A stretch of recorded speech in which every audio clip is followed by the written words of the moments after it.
नमस्कार, मैं हूं विकास गुप्ता और आप देख रहे हैं सिटी न्यूज काशीपुर। आपका शहर, आपकी खबर। आज हमारे खास मेहमान हैं डॉक्टर वरुण तिवारी जी, देश के जाने माने बाल हृदय रोग विशेषज्ञ हैं। अब काशीपुर के अनंत हॉस्पिटल जो प्रिया मॉल के ठीक सामने है, डॉक्टर विभा मेहरोत्रा जी आपके हॉस्पिटल में प्रत्येक रविवार को 11 बजे से 2 बजे तक अपनी ओपीडी सेवाएं दे रहे हैं। सर, आपका स्वागत है सिटी न्यूज काशीपुर में। एक्चुअली जहां बच्चों की बात करें तो बहुत सारे सवाल खुद ही खड़े हो जाते हैं। पहला सवाल, बाल हृदय रोग विशेषज्ञ, दिल के रोगी जो भी है बच्चे, क्या ये संभव है कि उनके दिल के रोग हो? जी हाँ, बच्चों में आए दिन ये सब दिक्कतें पाई जाती हैं जो कि पहचान में नहीं आती हैं। इसमें जो है आप इसमें क्या क्या सिम्टम्स होते हैं। सिम्टम्स में होने का सबसे पहले सांस तेज फूलना, दूध पीते पीते थक जाना, वजन ठीक से नहीं बढ़ना, बार बार नाखून नीले होना, होंठ नीले होना, वजन ठीक से नहीं बढ़ रहा है, या फिर चलने फिरने में दिक्कत हो रही है, सांस फूल रही है, थकान हो रही है। और जैसे ये सब जो दिक्कतें होती हैं, इसमें ज़्यादातर ये पाया जाता है कि जो फैमिली में भी इस तरीके की दिक्कतें पाई जाती हैं जो कि अभी तक डायग्नोज नहीं हो पाई हैं। तो इस तरीके से सिम्टम्स लेके बच्चे आते हैं। तो ये सब देखा गया है कि इस तरीके से हार्ट की बीमारी बच्चों में भी होती है। आजकल तो इवन ओबेसिटी, मतलब मोटापा होना, शुगर होना, बीपी होना, ये सब भी हृदय संबंधित है। मतलब आपने बताया कि हृदय से संबंधित ये बीमारियां, तो ये किस उम्र से किस उम्र तक, मतलब बिल्कुल ही बचपन में हो जाती हैं? जी हाँ, कुछ बीमारियां जो हैं बिल्कुल जैसे ही बच्चा पैदा होता है उसी वक्त डायग्नोज भी हो जाती हैं। बट ज़्यादातर लोगों को, जैसे उत्तराखंड है उसमें इकोकार्डियोग्राफी की फैसिलिटी नहीं है उतना, जनरली कार्डियोलॉजिस्ट या फिर रेडियोलॉजिस्ट देख लेते हैं, वो जनरली पकड़ में नहीं आता है।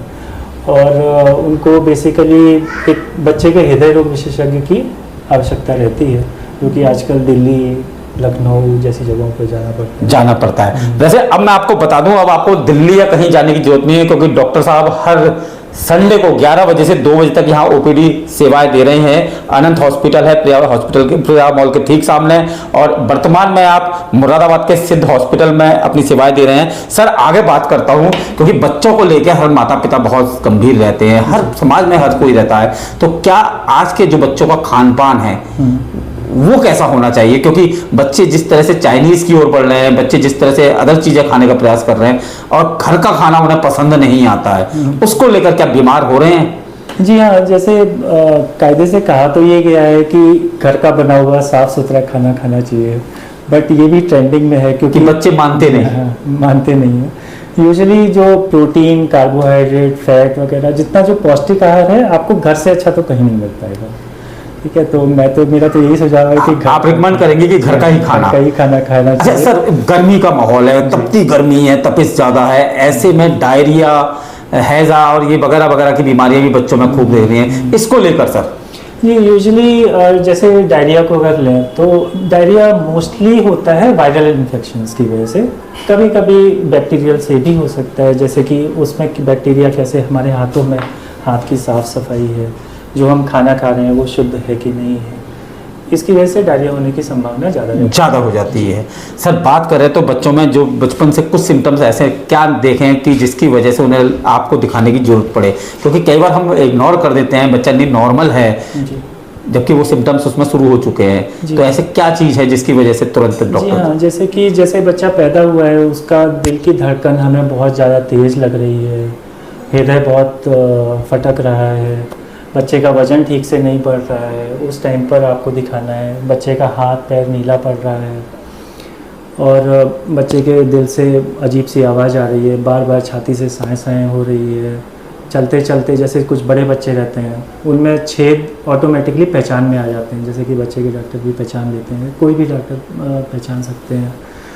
चलते चलते सांस फूल रही है, थकान बहुत ज़्यादा लग रही है, तो ये मोस्टली सिम्टम्स हैं। मतलब ये इग्नोर करना भारी हो सकता है? ये इग्नोर करना काफ़ी भारी हो सकता है, क्योंकि यूजुअली हार्ट की बीमारी जो कि बच्चों में पाई जाती है वो एक स्टेज तक ही ट्रीटेबल होती है, और हर एक छेद का अलग अपना एक डायग्नोसिस होता है। एक पर्टिकुलर एज तक ही हम पूरे विश्व में एक एज तक ही उसको ट्रीटमेंट दे सकते हैं। तो जैसे ही मतलब वो डायग्नोज होता है तो इमिडिएटली उनको बताया जा सकता है कि भाई इस स्टेज तक या तो आप ओपन हार्ट सर्जरी करा लीजिए या फिर इंटरवेंशन, जैसे कि हम नॉर्मली एंजियोग्राफी करते हैं बच्चों में, उसी तरीके से एंजियोग्राफी करके उसमें डिवाइस लगा के छेद को बंद किया जा सकता है। डॉक्टर वरुण तिवारी सर से बहुत महत्वपूर्ण जानकारी मिली। अनंत हॉस्पिटल में आप अपनी सेवाएं दे रहे हैं संडे के दिन 11 बजे से 2 बजे तक। यदि आपको भी लगता है कि आपके बच्चे को कुछ इस तरह के सिम्टम्स नज़र आ रहे हैं या अन्य भी कुछ है, तो आप एक बार आपका ओपीडी में आकर लाभ उठा सकते हैं। सिटी न्यूज़ काशीपुर से अपने सहयोगी, उससे पहले कि मैं कुछ कहूँ, विभा जी का बहुत बहुत धन्यवाद कि जिनकी वजह से आज अनंत हॉस्पिटल में ये सुविधाएं मिल रही हैं। कुछ कहना चाहेंगी? नहीं, बस बढ़िया। मैं ये चाहूँगी काशीपुर के जितने भी लोग हैं वो यहाँ पे आएँ, दिखाएं डॉक्टर साहब को, और जो भी डॉक्टर साहब ने बताया है, अगर आपके बच्चों में इस तरह की कोई भी दिक्कत है या नॉर्मल रूटीन एक्टिविटीज़ में उनकी कोई दिक्कत है, छोटे बच्चों की या थोड़े से बड़े बच्चों की कोई भी दिक्कत है, कैसी भी दिक्कत है, वो यहाँ पे आएँ। 11 से 2 बजे हमारे यहाँ ये सुविधा उपलब्ध है। डॉक्टर साहब आपको हर संडे मिलेंगे। सिटी न्यूज़ काशीपुर से अपने सहयोगी रिंकू राज सिंह के साथ मैं विकास गुप्ता।